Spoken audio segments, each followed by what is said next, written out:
atividade onde a liderança da igreja aí nos ajudou, nos deu uma força. Então quero agradecer assim, ao vivo e a cores. Alguém perdeu uma criança aqui, hein? Ao vivo e a cores, amém? E eu tenho certeza assim que virão outros dias em nome de Jesus, mais anos, e Deus vai estar nos abençoando para a honra e glória de Deus. E deixa eu dar algum outro aviso assim muito rápido. Irmãos, orem pela irmã Rosa, né, que ela perdeu a irmã hoje, a Rosa Loura, que senta aqui na frente. Também pela irmã Isabel, a argentina, que a mãe dela veio a falecer lá na Argentina, né, ela acho que embarcou agora à tarde. E nós temos que orar por essas pessoas, né? Ambas estavam doentes, mas eram irmãs em Cristo. Então a gente tem que orar para Deus estar nos abençoando em nome de Jesus. Amém? Dúvidas? Se tiver dúvida, depois pergunta para alguém, que não seja eu. Olha para o teu irmão e fala assim: nessa noite nós precisamos restaurar as nossas vidas. Amém? É 1 Coríntios, 1 Reis. Esse microfone está apitando aqui, cara, está assoviando, sei lá que negócio que é. 1 Reis, capítulo 17.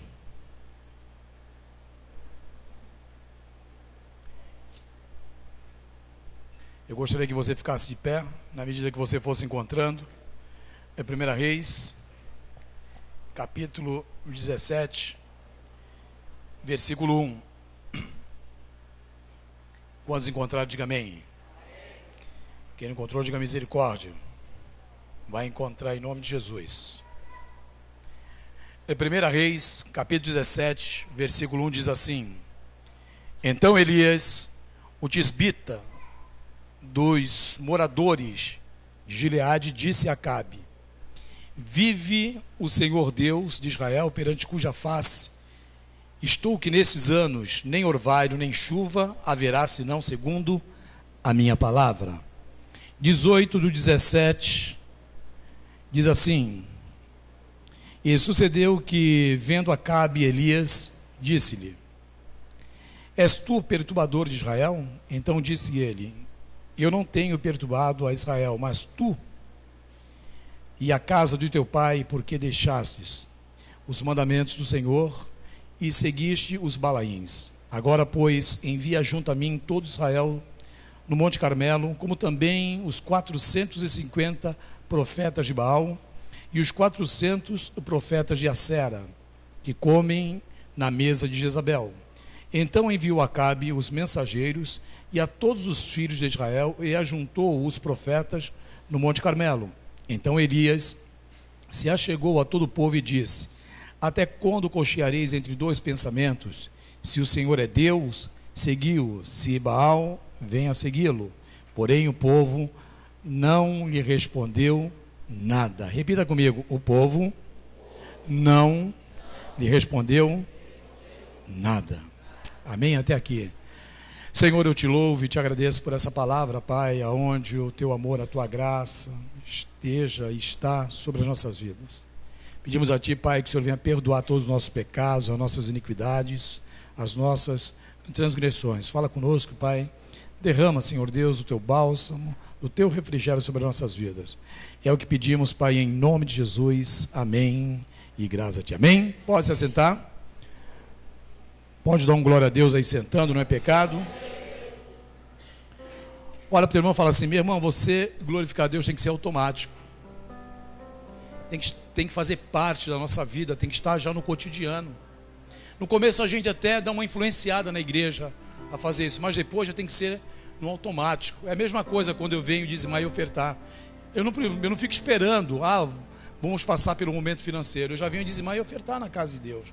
Tem coisa na vida do crente, tem que ser no automático. Olha para o irmão e fala assim: tem coisa que a partir de hoje, na sua vida, tem que ser automático, instantâneo. Quantos entendem isso? Diga amém. Então, irmãos, eu ministrei esse texto no último restaurando que nós fizemos, e hoje Deus começou a falar comigo nesse texto. Deus, na verdade, me deu uma mensagem a qual eu estou querendo pregar no domingo, se assim Deus ele permitir. E esse texto de hoje, o que será ministrado hoje, tem tudo a ver com o que Deus me deu lá no escritório hoje, na parte da manhã.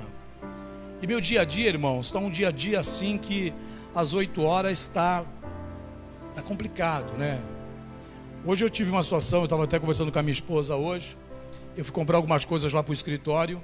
E eu não sei por que motivo a moça, antes de eu passar no caixa, ela me deu a minha sacola. E eu fiquei com a minha sacola. E eu esperando a moça me dar a minha sacola. E eu falei, moça, está faltando a minha mercadoria. Ela falou, senhor, já está com o senhor faz tempo. Olha como está meu estágio, meu irmão. Então acho que eu estou precisando de pegar férias, amém? Amém?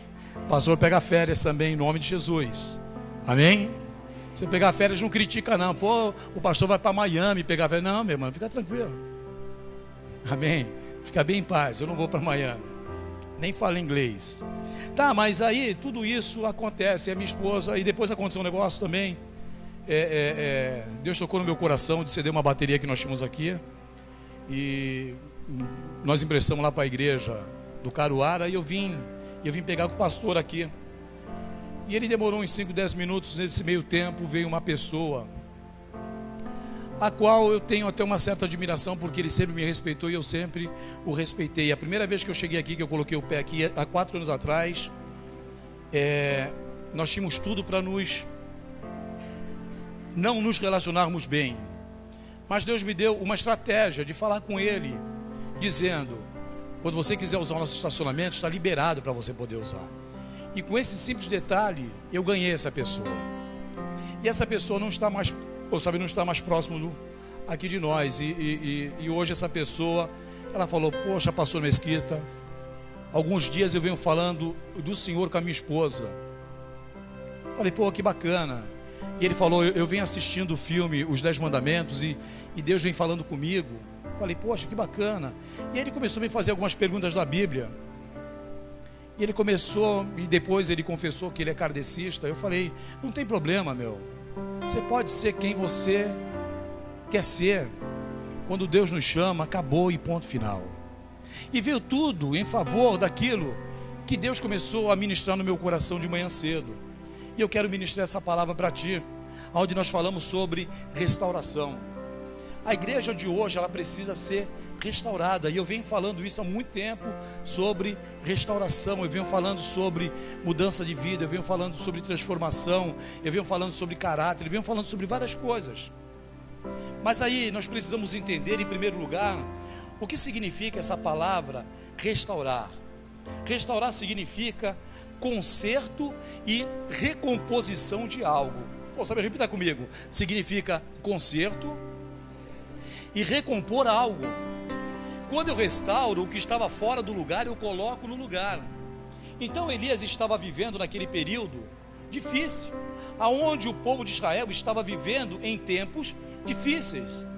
O Brasil hoje, nós estamos vivendo uma crise difícil, uma crise financeira, uma crise aonde você sai na rua já com medo de ser assaltado, você para no semáforo já com medo de ser assaltado, e todo mundo fala de impeachment, e todo mundo fala disso, daquilo outro, o que vai acontecer na crise do país, como vai ficar a moeda. Então virou, na verdade, um baita caos, que na verdade muitos pastores não estão preocupados com isso. Muitos empresários hoje não querem mais investir. Eu tenho alguns clientes que eles falaram para mim, pô, Mesquita, as lojas estão fechando em São Paulo, as fábricas em São Paulo, elas estão fechando, e eu não sei mais o que eu faço. Fala para o teu irmão, a crise não vai nem chegar perto de você, porque se você está em Cristo, nova criatura você é, meu irmão. Amém? É o que o apóstolo Paulo diz. Então vai vir crise, vai vir situação, vai vir tudo, está lá escrito lá em Apocalipse, mas você não será atingido. Quantos creem nisso? Diga amém. Então Elias estava vivendo todo esse processo difícil. Havia naquele período apostasia. Ah, pastor, hoje também há apostasia. E o templo de Deus, na verdade, já não existia tanto significado. O pessoal ia adorar a Deus de uma forma relaxada. Hoje as pessoas vêm adorar a Deus também de qualquer jeito. As pessoas vêm adorar a Deus. Olha para o teu irmão e fala assim: o que é adoração? O que é adorar o Senhor? O que é se prostrar? O que é buscar?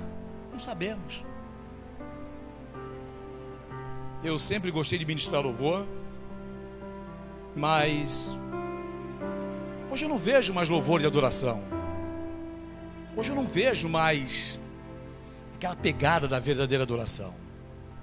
Porque a adoração está se acabando, ou virou na verdade o quê? Um comércio. Mas você fazendo um paralelo com o nosso tempo, parece que as coisas continuam do mesmo jeito. Fala para o teu irmão: as coisas permanecem do mesmo jeito. Então, aí Deus me leva a falar algumas coisas. E muitas vezes, o altar de Deus nas nossas vidas, eles estão em ruínas. E o que significa o altar de Deus na minha vida? Faça uma reflexão agora. O que é o altar de Deus na tua vida? O que é o altar de Deus nas nossas vidas? O que é ter uma vida restaurada na presença de Deus? O que é ter uma vida, na verdade, sem estar vivendo na prostituição, sem estar vivendo, vendendo o teu corpo? O que é isso? É uma transformação de vida. E é negar a nossa carne. Quantos entendem isso? Diga amém. Então, na verdade, o altar de Deus na minha vida, ele precisa ser um altar o quê? De santidade. Repita comigo: um altar de santidade. A Bíblia diz assim que nós somos santos. Quantos entendem isso? Diga amém. Outra coisa também, eu preciso viver na presença de Deus. Quando eu vivo na presença de Deus, eu vivo uma vida de santidade. Eu vivo uma vida de policiamento, porque eu sei com todas as letras o que é certo e o que é errado. O bebê que estava andando aqui, ele não sabe o que é certo e sabe o que é errado. Ele está andando. Agora, nós sabemos o que é certo e o que é errado. Então nós precisamos ter uma vida na presença de Deus. Em terceiro lugar, nós precisamos ter uma vida de fé. A palavra de Deus diz assim: sem fé é impossível agradar a Deus. Quantos têm fé aqui?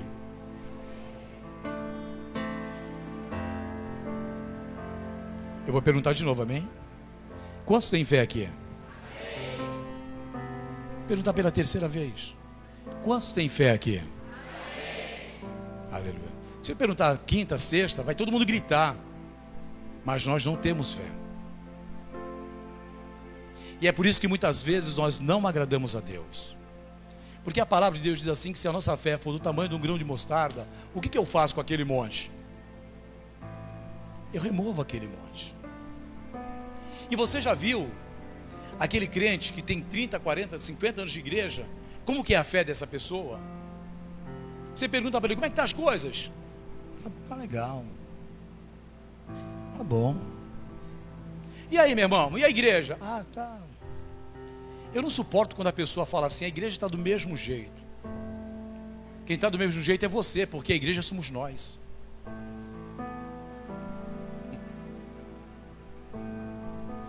Nós que não optamos por uma mudança, nós que não optamos por uma transformação.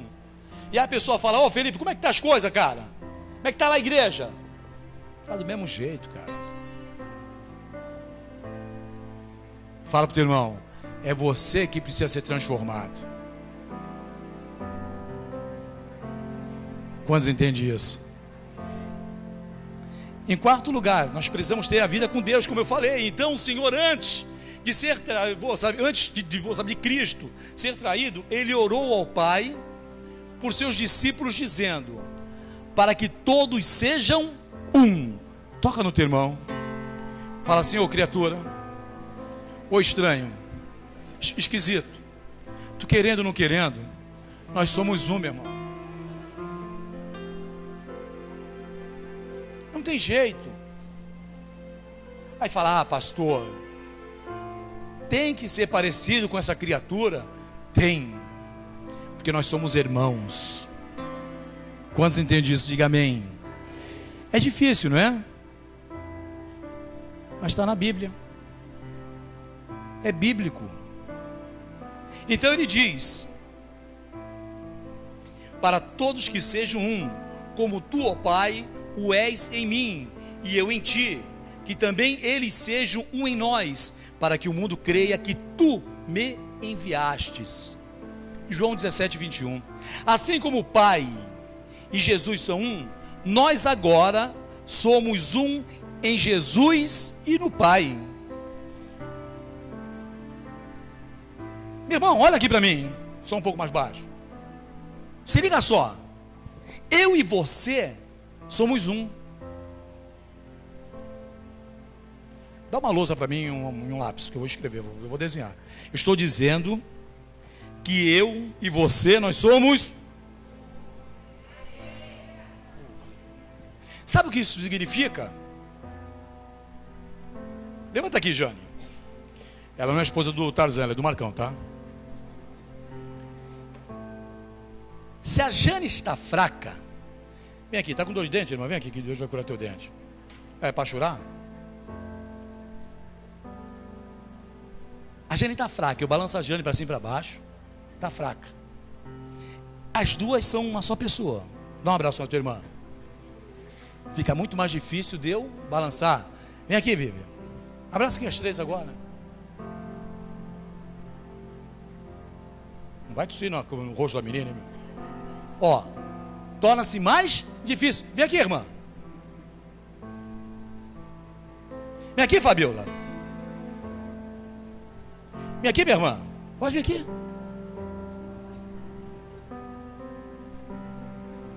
Olha a dificuldade agora que eu tenho de empurrar aqui, ó. O que eu quero falar com isso? Quando nós estamos juntos, como nós estamos, ela pode estar fraca, mas as outras se unem, nós nos tornamos fortes. É por isso que nós não temos que largar os nossos irmãos. Para de abraçar, não precisa mais da feira, não precisa falar nada. Mulher se junta assim, já começa a querer dar receita de bolo e tudo, cara. Entendeu, meu irmão? Então presta atenção, quando nós estamos ligados ali um no outro, nós nos tornamos o quê? Forte. E é o que ele diz aqui, quando ele diz, nós agora somos um em Jesus e no Pai. Ó, a Jane estava detonada, ela chega detonada, ela pega a Vivian pega a Miriam, pega fulano, pega o Beltrano, vai se unindo, daqui a pouco está todo mundo igual uma rocha.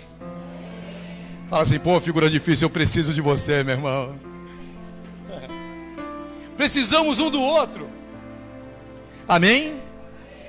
Pastor, mas ele e ela é complicado. Faz parte do time, meu irmão. Não existe time perfeito. Tem que ter aqueles que dão aquela dor de cabeça que, sabe, que perturba, não tem jeito. Então, é muito importante nós entendermos que estamos vivendo em tempos o quê? Cruciais, nos quais devemos agir com firmeza e plena convicção do chamado que Deus nos deu. E aí eu te pergunto, quantos têm convicção do chamado que Deus te deu? Eu tenho do meu, cara. E bem antes de ser pastor, eu já tinha convicção. Precisamos entender. Precisamos não desistir. Cada um de vocês, depois eu vou trazer uma mensagem lá no final que vocês vão entender o que eu quis dizer desde o começo. Cada um de vocês tem um chamado específico. Talvez você não entenda, pastor, eu não quero ser do louvor. Eu não quero ser da intercessão. Eu venho para a igreja só por vir. Você não vem na igreja só por vir. Deus não quer pessoas que venham só por vir. Ele não quer, irmãos. Deus, Ele quer que cada pessoa que esteja sentado nesse banco faça o seu papel. Faça aquilo que Deus te chamou.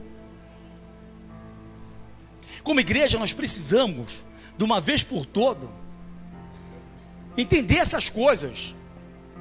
Às vezes a pessoa fala assim: não quero saber mais da igreja. Eu não tenho pena nenhuma. Por quê? Essa pessoa está retardando o ministério que Deus deu na mão dela. Eu não tenho pena não, irmãos. Fulano se desviou porque quis. Não foi eu que desviei ele. Aí vai retardando o tempo. Pastor, fiquei 10 anos sem saber de igreja, agora voltei de novo, com todo gás. Meu irmão, vai ter que ter gás mesmo, porque você perdeu 10 anos da tua vida.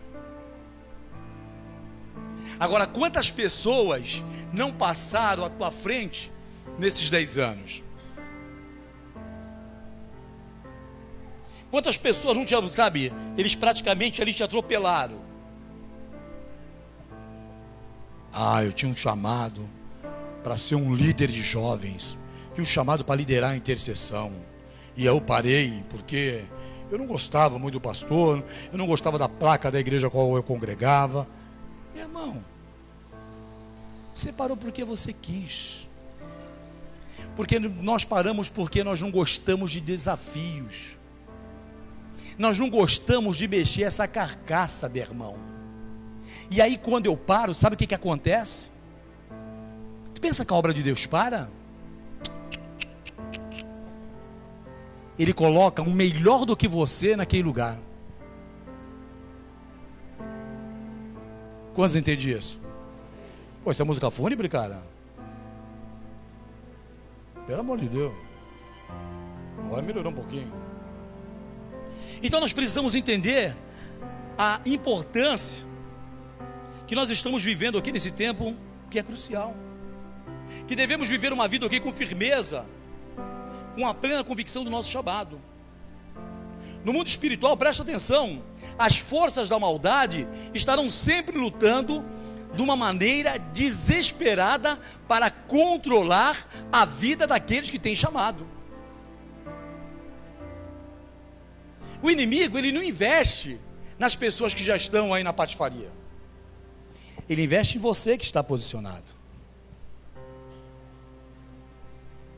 Olha para o teu irmão e fala assim: é você que ele quer destruir.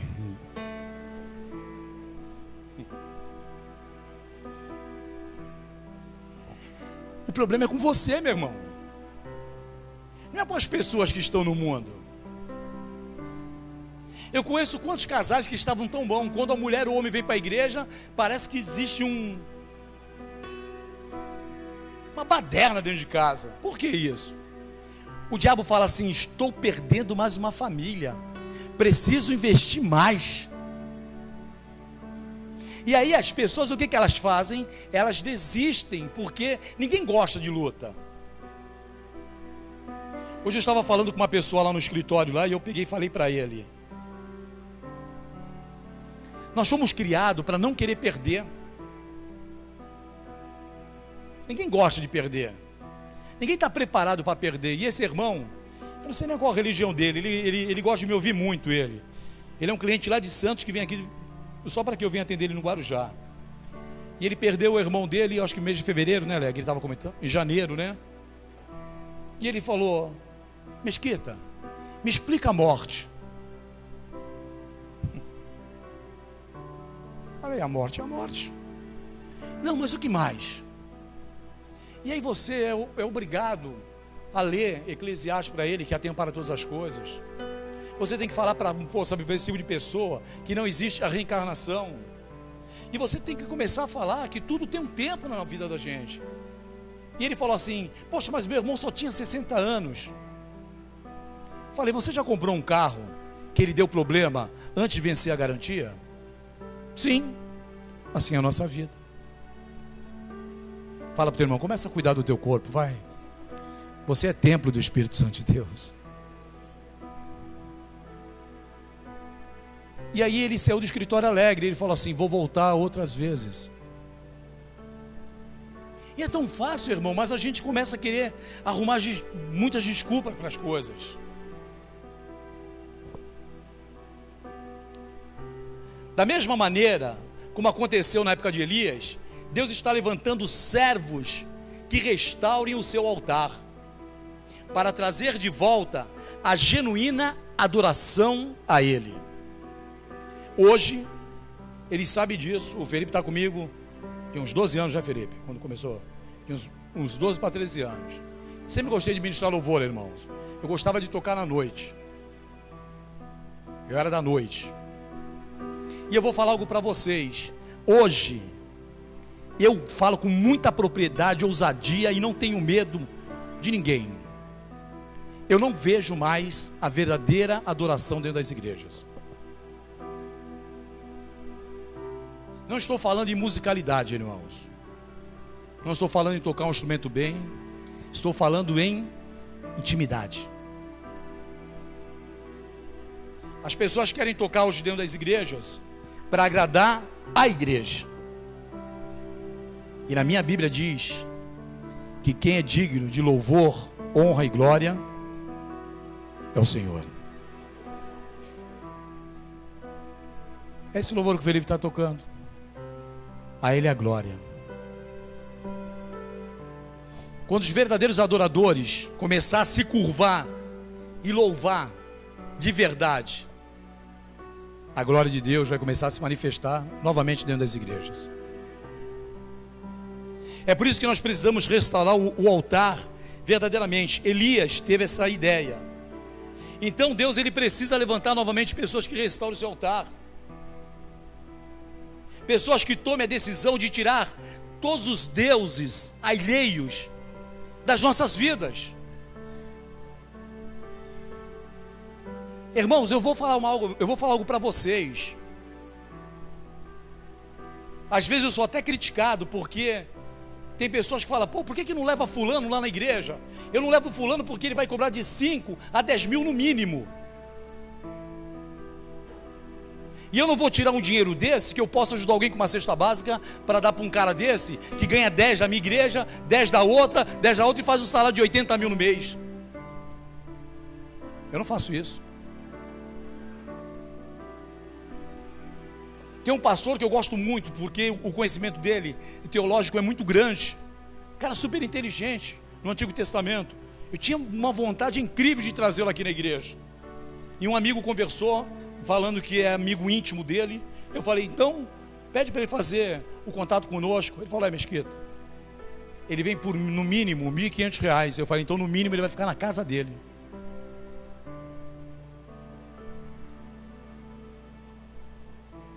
Quantos entendem essas coisas, irmãos?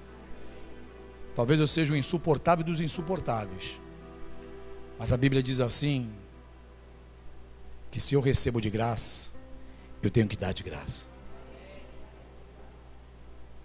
Quantos irmãos eu já não trouxe aqui que não me pediu um centavo, e eu dei ofertas muito boas, e Deus sempre nos honrou. Mas quando fala de preço comigo, não se cria. Pode ser, sei lá quem, para não me expor, não sabe o nome de ninguém. Nessa igreja, enquanto eu estiver aqui como pastor, não.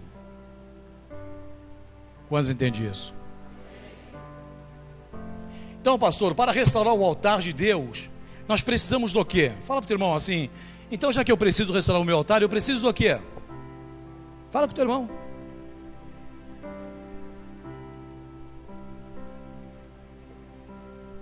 Eu vejo que nós precisamos, e coisas que as igrejas não fazem mais, falar a palavra de Deus. Quantos entendem isso? Em 1 Reis capítulo 17,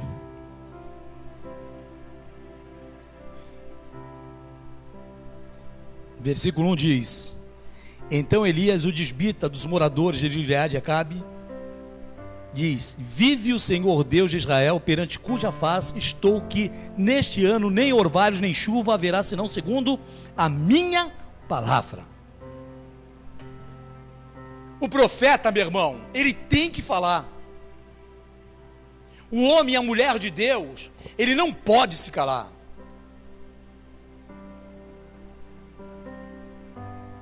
Quantos entendem isso? Se teu vizinho abençoado ele ouve funk, rap lá, no domingo às 8 da manhã, começa a falar para ele do amor de Deus, da palavra de Deus. Não começa a querer brigar com o cara porque ele gosta dessas músicas. Começa a orar, começa a abençoar a vida dele. Irmãos, tem um bar ali perto da irmã, sabe, Rosa? Eu passo todo dia ali. Os caras, eles pegam ficha para ver quem vai abrir o bar ali. Não é isso, Rosa? Ali em frente. E eu passo ali, Senhor. Às vezes eu falo para ela, já tem gente lá. Mas eu já estou falando com Deus antes. Pai, fecha. Transforma, muda. Pastor, o senhor quer que feche o bar da pessoa?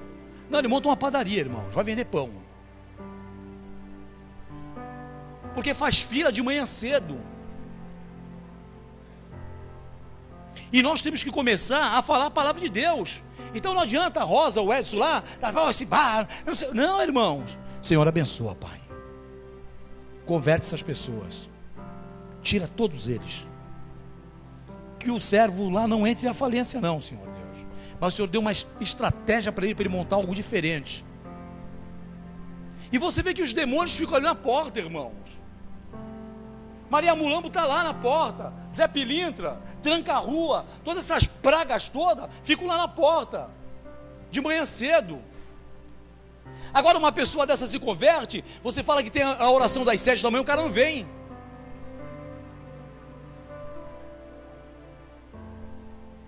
Como você entende essas coisas? Elias não estava falando por si mesmo, mas falava a palavra de Deus. Cada um de nós é como um profeta, e as nossas palavras são como profecias. Eu quero que você profetize na vida do teu irmão nessa noite. Lança uma palavra de bênção para ele. A autoridade sobre a tua vida, meu irmão. Ei, presta atenção. O crente, eu não gosto desse nome, né? Eu chamo de protestante. Ele tem que ser ousado. Eu passei por um desafio da minha vida. Eu tenho um sobrinho que eu amo muito a vida dele. Eu não sei se ele ama a minha do mesmo jeito. Eu fui no casamento dele. E foi um casamento na igreja católica. Agora imagina um pastor ir na igreja católica, irmãos. Eu fui lá. Eu fiquei naquele casamento. Falei, Senhor Deus, Pai. Eu já tinha uma tristeza porque o meu sonho era impor as mãos sobre a vida do meu sobrinho para fazer o casamento dele. E ele não me chamou, chamou o padre. Porque a igreja católica é bonita, aquele negócio todo. Mas fui. E eu não estava entendendo o que eu estava fazendo ali, irmãos. Não estava entendendo. Mas ouvia, recebi a cerimônia. Na hora de sair, eu fui um dos que saiu mais rápido. E aí uma pessoa me aborda na porta da igreja. Não sei se a pastora Léa lembra. E aquele casamento valeu a pena. Eu preguei para aquela pessoa.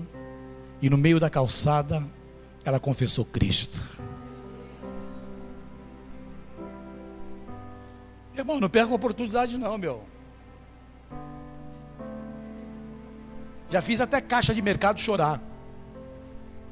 Estou nem aí. Fala para o teu irmão, começa a ser boca profética dessa cidade, irmãos. Começa a falar, começa a pregar. Começa. Pastor, eu não sei pregar, não tem problema. Dá o teu testemunho. Não precisa vir com versículos bíblicos nem nada. Eu também não lembro de muita coisa, irmãos. Mas eu só falo do amor de Deus. E olha que eu não sou evangelista, hein? Eu não tenho esse chamado que os irmãos têm aí. Bater na porta da pessoa. Mas quando Deus toca no meu coração. Vou levar uma vez meu cachorro para tomar um banho. Eu e Felipe com o cachorro aqui assim. Dois caras com um poodle na mão. Fala assim, dois caras frescos, né? E aí comecei a falar com a irmã. E ela fazendo a ficha, né Felipe? Ela... meu irmão, olha pra mim aqui, meu. Vai pra igreja, pô. Vai pra igreja mesmo.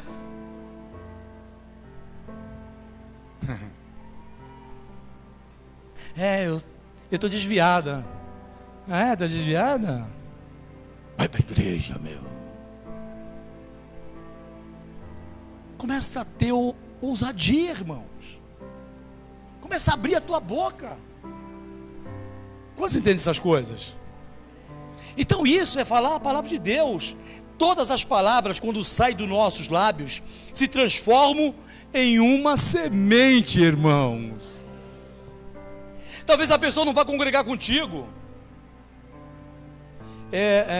Logo que a Dal, eu trabalhei na Dal Química há muitos anos. E logo que a Dal Química começou, sabe, registrar moças, sabe, lá na portaria, tinha uma moreninha bem baixinha assim. Eu toda vez passava, ô minha irmã, na paz do Senhor. Um dia eu vou trazê-la aqui na igreja. Ô irmã, na paz do Senhor. Ela não respondia. Ou se respondia com medo, porque eu era chefe. Ô irmã, na paz do Senhor. E eu saía. Quando eu estava entrando com o meu carro, ô minha irmã, na paz do Senhor. Ô minha irmã, na paz do Senhor. Esses dias, ela me acessou no Facebook. Ela é líder do círculo de oração, irmãos. E eu não sei se ela lembra, nós fomos pregar na favela do Caixão uma vez. Ela estava lá. Ela me viu, acho que ela falou assim, ele vai tirar sarro de mim, né, meu? Eu falei, irmã, não lembro o nome dela, acho que é Débora. Mano, a paz do Senhor, irmã. Esses dias ela... Ah, pastor, sou líder do grupo de oração.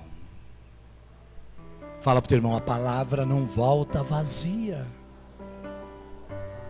Irmãos, quando você fala, aquilo vai de uma forma... Você já viu Homem-Aranha? Né?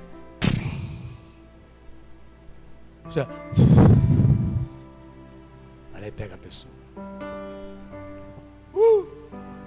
Então o que você semeia por suas palavras é fruto que deverá comer amanhã.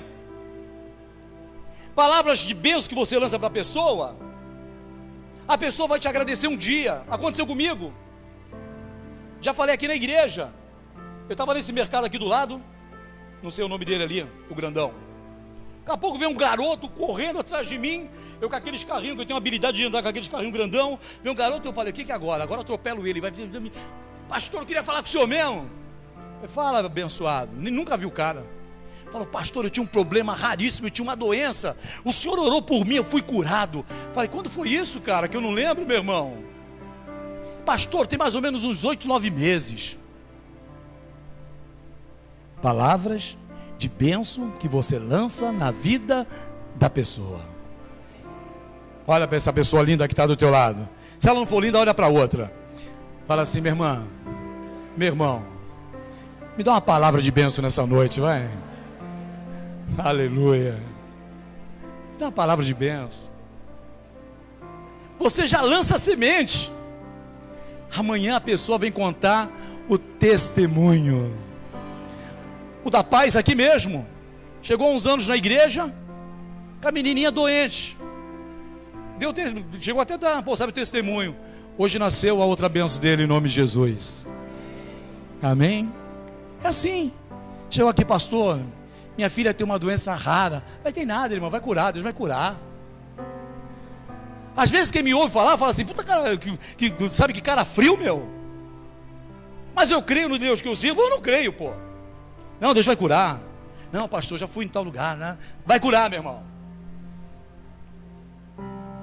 E o casal começou a ter fé. Era pequenininho, hoje está dançando aqui. Está até mocinha já aqui, você já vi correndo aí.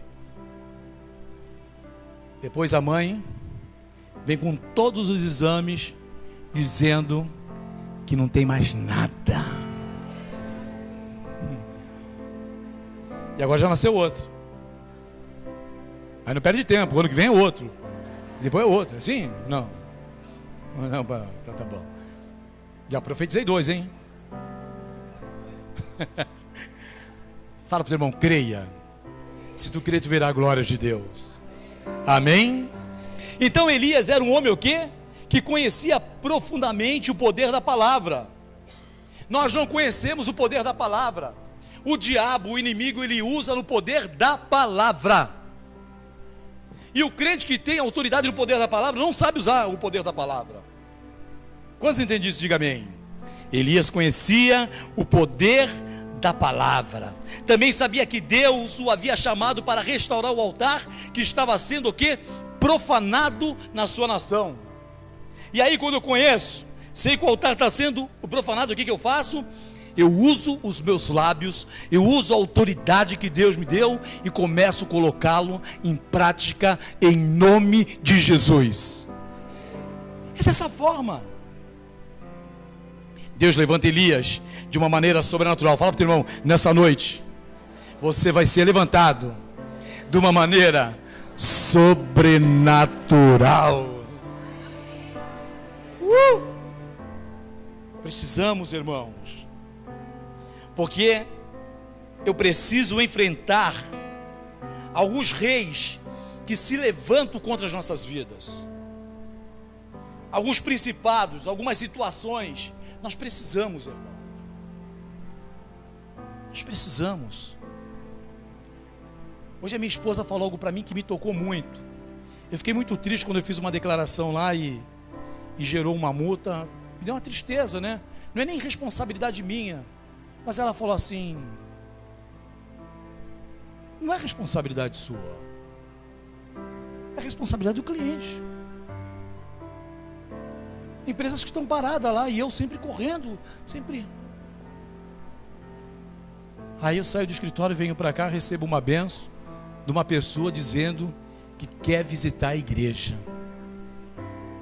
Num kardecista que fala assim: não, eu sempre ouvi, eu ouvi que as suas palavras, pastor, ela transforma. Falei, a minha não, é de Deus.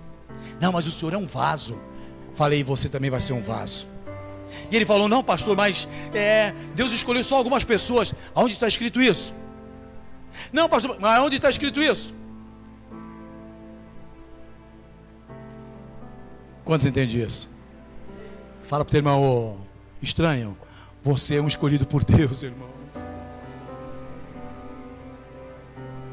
Você é um escolhido por Deus. Deus, Ele te escolheu, meu. Número 2, restaurar o altar de Deus tem que começar na minha mente. Fala para o teu irmão, artista, tem que começar na tua mente, tua cachola, nesse cérebro grande, nesse pote que você tem.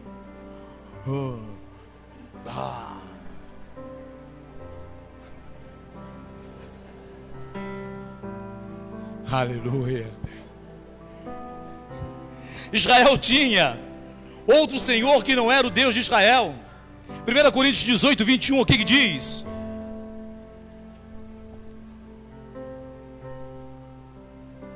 Então Elias se chegou a todo o povo e disse: até quando cocheareis entre dois pensamentos? Se o Senhor é Deus, segui-o, e se Baal, segui-o. Porém o povo lhe não respondeu nada. Repita comigo: mente vazia, oficina do capeta. É por isso que a depressão está tão grande ultimamente. A depressão está em moda, irmãos.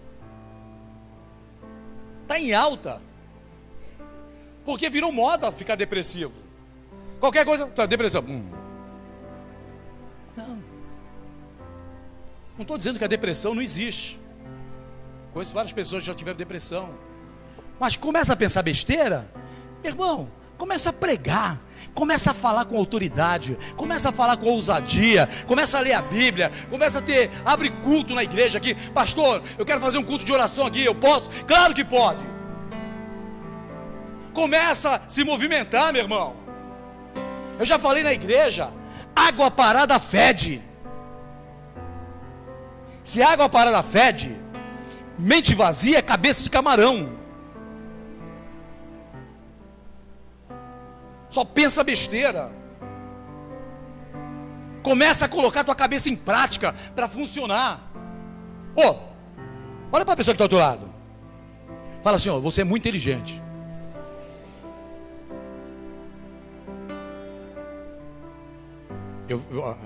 Olha para ele de novo. Fala assim, você é muito inteligente.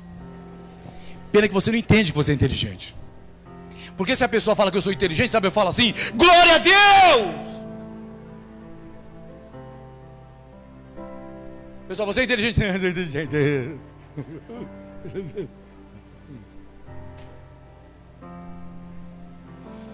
Pode falar para ele, eu estou autorizando. Você é o melhor dos melhores. Agora você gosta, né? Ah, é melhor.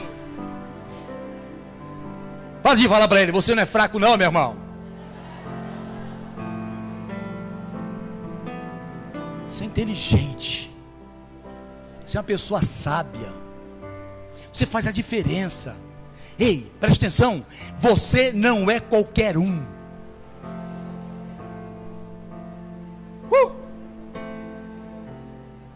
Israel tinha outro Senhor e não era o Deus de Israel. Jezabel havia mandado matar todos os seus profetas, exaltando os falsos, os bruxos, os adivinhos. A idolatria era um pecado abominável aos olhos de Deus. Ele sempre exige exclusividade. Sacode teu irmão em nome de Jesus, irmão. Fala assim: ô estranho, você é exclusivo de Jesus, meu irmão. Eu vou comprar uma placa para mim, sabia? Exclusividade de Jesus. Vai com a placa, não. Eu sou exclusivo de Jesus, irmãos. Quando nós somos exclusivos, não é qualquer um que vem falar conosco. Exclusividade, quando você vê uma placa exclusivo, não dá vontade de estacionar e estar aquela placa exclusivo? Não dá? Pô, exclusivo, eu vou estacionar também. Por quê? Nós queremos ser exclusivo. E nós somos exclusividade de Jesus. Aleluia. A idolatria e o pecado abominável aos olhos de Deus, ele sempre exige exclusividade. Não admite que o adorem juntamente com outros deuses, irmãos. Se nós somos exclusivos para ele, ele tem que ser exclusivo nosso. Quantos entendem isso? A Bíblia diz que nós somos a noiva e ele é o noivo. E o noivo tem ciúmes da noiva e a noiva tem que ter ciúmes do noivo. Quantos entendem isso? Algumas pessoas permitem que o seu coração se encha de egoísmo, soberba, orgulho, e como resultado do seu coração fica dividido. Por outro lado, ouve a voz de Deus, mas a próxima é a voz do inimigo, que acaba falando muito mais alto do que a voz de Deus.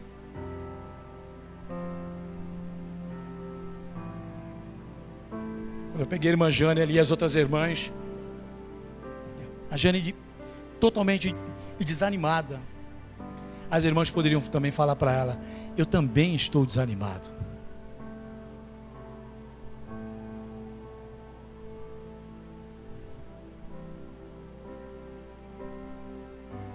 Irmãos, é só você perguntar para minha esposa: eu sinto dor no corpo 24 horas por dia.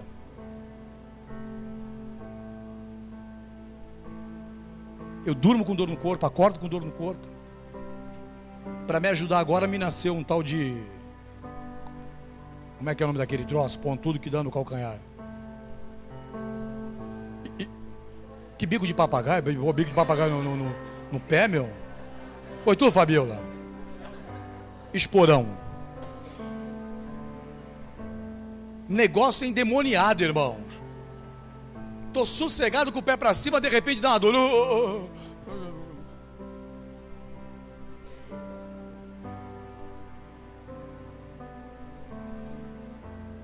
Mas estou aqui pregando.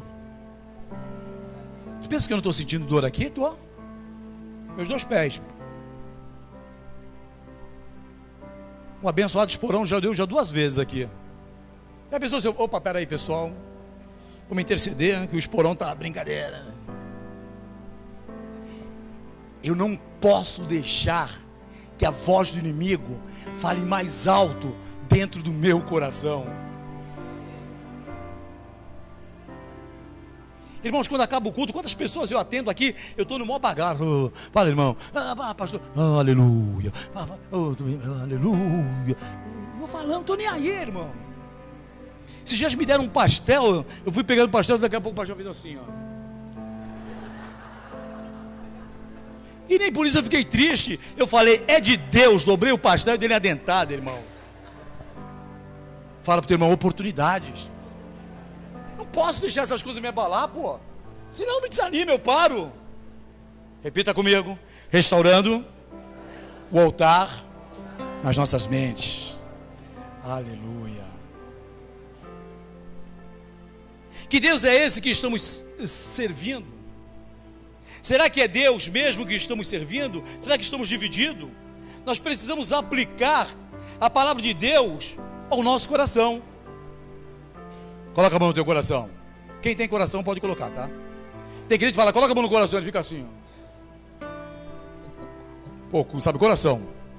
Aquilo do desenho que é redondo assim, aí tem um. Fala assim, ô coração, se liga aí.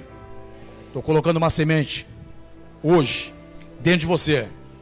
Nós vamos fazer a diferença.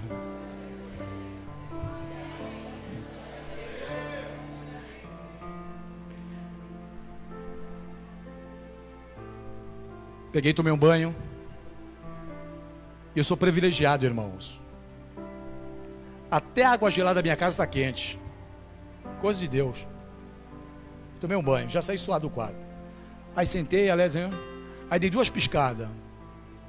Doido para falar assim, não vou no culto hoje. E aí minha esposa falou assim, vamos levantar, senão nós vamos ficar desanimados.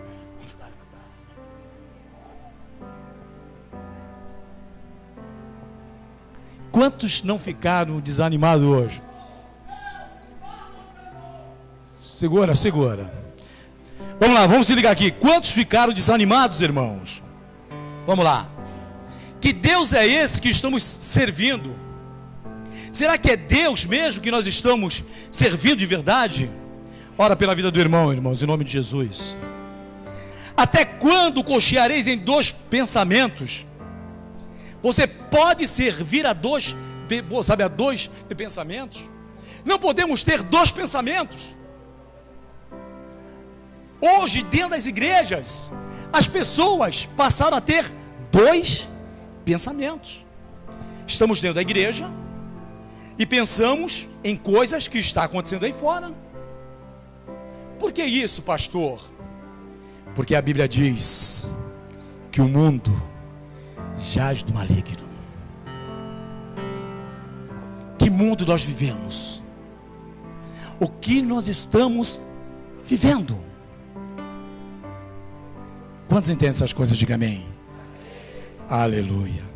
Em terceiro lugar, restaurar o altar de Deus com uma oferta correta. Repita comigo: restaurar o altar de Deus com a oferta correta. 1 Reis, capítulo 18, versículo 33. Diz assim: então armou a lenha e dividiu o bezerro em pedaços e o pôs sobre a lenha. Irmãos, a nossa oferta hoje, ela tem que ser uma oferta com sabedoria. Vocês acham que Deus, Ele queria que Abraão o sacrificasse Isaac? Eu acredito que não. Por que Ele fez isso? Porque Ele queria saber aonde estava o coração de Abraão. Aonde está o nosso coração como igreja? Às vezes é num carro, às vezes é numa casa, às vezes, sei lá o que, num filho. Então é tempo de oferecermos o nosso Isaac. O que é o nosso Isaac? É aquilo que te tira do centro da vontade de Deus. Imagina se o filho da promessa não ia tirar Abraão do centro da vontade de Deus. Quantos entendem isso? Tem pessoas que têm que viver no limite, porque se ganha um pouco mais, esquece de Deus. Tem pessoas que não estão trabalhando, vem na campanha com frequência e não sai da igreja e quer fazer vigília e qualquer programação vem, quando começa a trabalhar, esquece de Deus. Sabe por que muitas mulheres não geram filhos? Porque se gerarem filhos, vão esquecer de Deus. Entrega o teu Isaac nessa noite. E não é trazer nada aqui no altar, não. Por favor, em nome de Jesus, irmãos. Não é nada disso, não. É nós entendermos e compreendermos que, na verdade, é tempo de eu me livrar das coisas, porque estamos fazendo qualquer tipo de oferta ao altar, ou entregando qualquer coisa a Deus. Deus, Ele quer você só para Ele. Quantos entendem isso? Elias sabia que se apresentasse a oferta correta, Deus o receberia enviando fogo do seu espírito para consumi-la. Se você pegar essa história, se você ler, você vai ver que os profetas de Baal faziam N coisas. Elias chegou lá, a simplicidade, falou com Deus, orou para Deus, alinhou as pedras, e veio o fogo do altar. Esse fogo pode ser derramado na tua vida hoje. Esse fogo não te consome, irmãos. O fogo que vai no holocausto é um, mas o fogo do Espírito Santo de Deus que vem sobre as nossas vidas, ele é outro. Que oferta nós estamos colocando no altar da nossa adoração? Coloca aí Romanos 12, 1.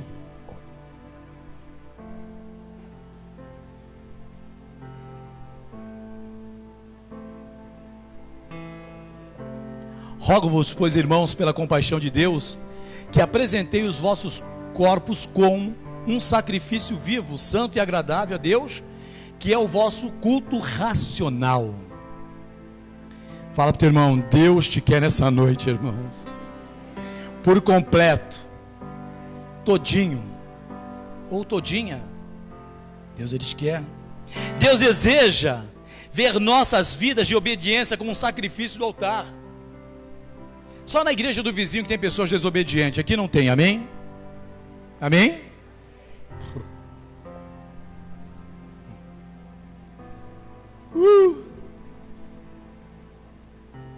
Precisamos ter uma vida de obediência, uma vida no altar, uma vida de posicionamento. Isso significa que devemos colocar nossa vontade em harmonia com o desejo do coração de Deus. Muitos do que dizem servir a Deus, na realidade, não estão fazendo o que o Senhor determina. Nós temos algumas obrigações, irmãos, como ministério, e desde quando eu me conheço por gente, eu tenho uma dificuldade de andar em São Vicente. E sabe o que Deus me fez? A ser membro do ministério que é em São Vicente. Falei ontem para minha esposa, quando nós fomos para uma reunião, eu me sinto muito mais cansado em São Vicente do que ir para São Paulo. Não sei porquê. Não sei se é espiritual, não sei se é cisma. Tem uma dificuldade. Domingo eu vou passar o dia todo, sábado, eu vou passar o dia todo em São Vicente. Mas o que é isso, pastor? Isso aí é obediência. É nós entendermos o que é obedecer. Quantas pessoas estão brincando de servir a Deus? E nós temos que entender que um dia, cada um de nós estaremos frente a frente com o Senhor. E aí Ele vai falar: Marcela, o que você deixou de fazer no teu ministério? Irmão, o que você deixou de fazer no teu ministério? Júnior, te dei tantos afazeres, e o que você deixou? O que te levou a deixar de fazer?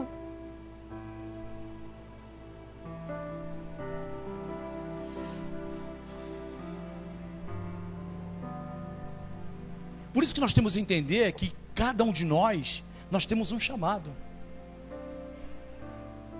Uma vez eu falei com muito temor para um pastor. Ele não era pastor ainda e nós trabalhamos junto num período. E eu falei para ele: cara, eu vou te pedir um negócio, como amigo, como irmão.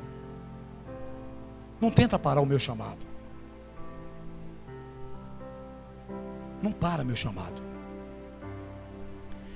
Porque se você parar o meu chamado, eu não quero fazer isso com você, mas eu vou passar por cima de você igual um rolo compressor.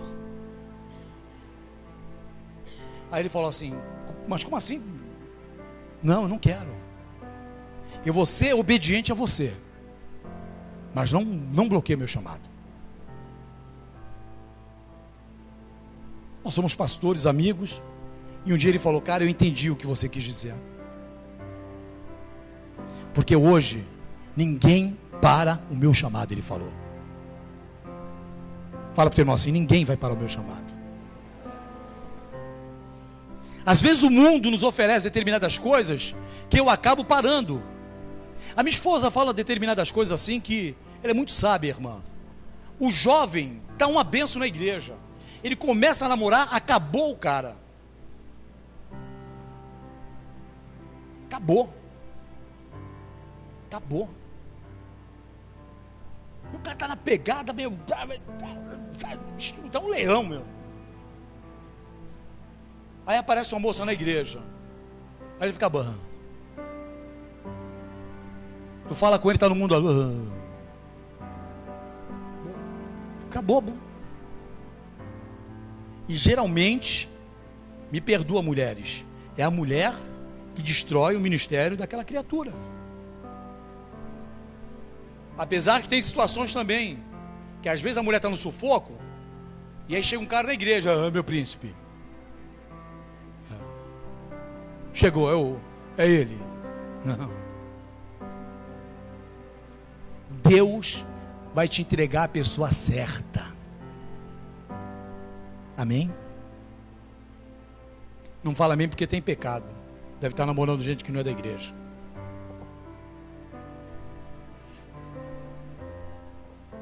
Nós vamos prestar conta. Vamos dar conta de cada ato que fizermos aqui na terra. Precisamos viver aquilo que pregamos. Quantas vezes ouvimos uma palavra de Deus e recebemos a cura? Foi aquilo que eu falei. Libertação para servir a Deus, mas quando somos confrontados em colocar a palavra em prática, nos acovardamos. A vida de Abraão é um dos maiores exemplos de obediência e entrega. Ele era muito feliz com seu filho Isaque. A promessa que desejara por anos havia se cumprido, mas quando Deus lhe pediu que o sacrificasse em seu altar, ele não hesitou nem por um instante.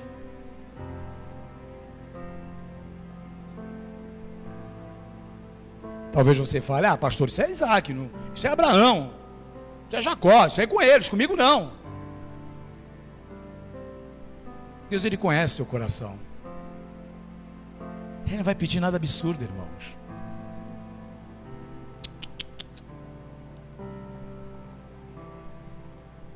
Ele apenas quer pouco de você. Ele só quer que você se entregue.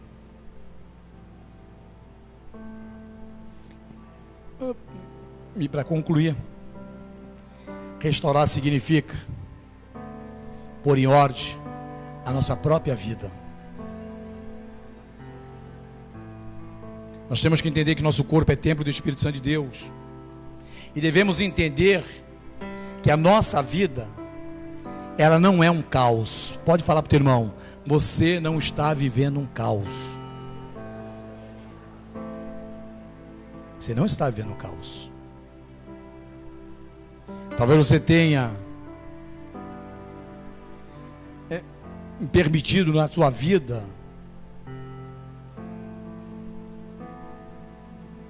atitudes que não agradam a Deus. Mas você sabe que tem atitudes que não agrada a Deus. E o que te leva a permanecer com essas atitudes que não agrada a Deus?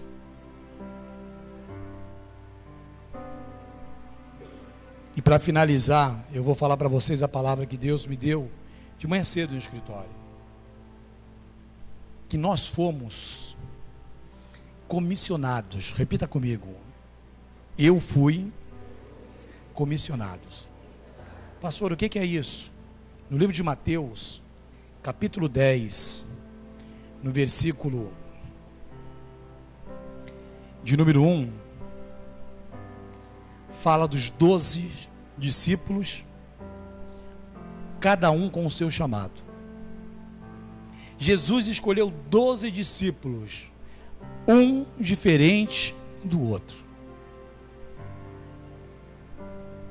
Atitudes diferentes, comportamentos diferentes, tudo diferente. Diz assim: e chamando os seus 12 discípulos, deu-lhes poder sobre espíritos imundos, para os expulsarem e para curarem toda enfermidade e todo mal. Aí fala o nome dos 12. Jesus enviou esses 12 e lhe ordenou dizendo: não ireis pelo caminho das gentes, nem entrareis em cidades de samaritanos, mas ide antes as ovelhas perdidas da casa de Israel. Até aqui só para você poder entender. Jesus escolheu aqueles 12 por quê? Fala para o teu irmão, por que Jesus, vou saber, ele escolheu aqueles 12? Porque o povo de Israel, ele sempre foi um povo que viveu debaixo da desobediência. Então Jesus escolheu 12 israelitas para pregar para o povo dele. Sintonia aqui comigo. Jesus te escolheu, te comissionando para você pregar para a tua família, para o teu povo. E não é com enchimento de paciência não, irmãos. Os judeus, eles se respeitam muito. Então, o Senhor escolheu os 12 para não entrar na cultura judia e obedecer àquela cultura judia. Mas quando davam espaço, eles falavam do amor de Cristo. Você pode estar sentado naquela mesa da tua família, irmãos. Quando ficar um silêncio, você lança uma semente. Eu vou repetir de novo. Você está sentado naquela mesa com a tua família. Todo mundo falando besteira, te perseguindo porque você é crente, falando um bocado de coisa, abre cerveja, passa com a cerveja do teu lado, pensando que vai te instigar. E quando fica aquele silêncio, a minha casa, a minha mãe era portuguesa e não sei se vocês já ouviram isso que eu vou falar. A minha mãe tinha o hábito de falar, estava aquele barulho em casa, um falatório violento, e quando ficava em silêncio, ela falava: olha, está passando a santa aqui agora. Quantos já ouviram isso? Só isso? Ah, mas se manifesta em nome de Jesus, irmão, né? Ó, não sei nem qual é o nome da santa que ela fala. Está passando a santa aqui agora. Fala para o teu irmão, quando a tua casa ficar em silêncio, é o Espírito Santo de Deus te dando oportunidade de falar do amor dele, meu. Olha como nós somos ignorantes, irmãos. Ó, a santa está passando aqui agora. Não. O Espírito Santo de Deus está onde você está. E Ele quer usar a tua boca como uma boca profética, uma boca restauradora, uma boca que faz a diferença, uma boca que tem autoridade, ousadia, intrepidez. Quantos estão entendendo? Você pode ficar de pé em nome de Jesus.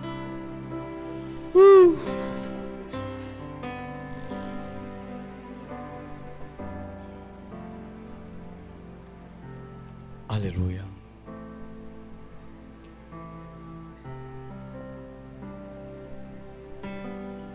Se tem alguém nessa noite que não entregou sua vida a Cristo, no teu lugar mesmo, só levantar as mãos e falar: pastor, eu quero entregar minha vida a Cristo.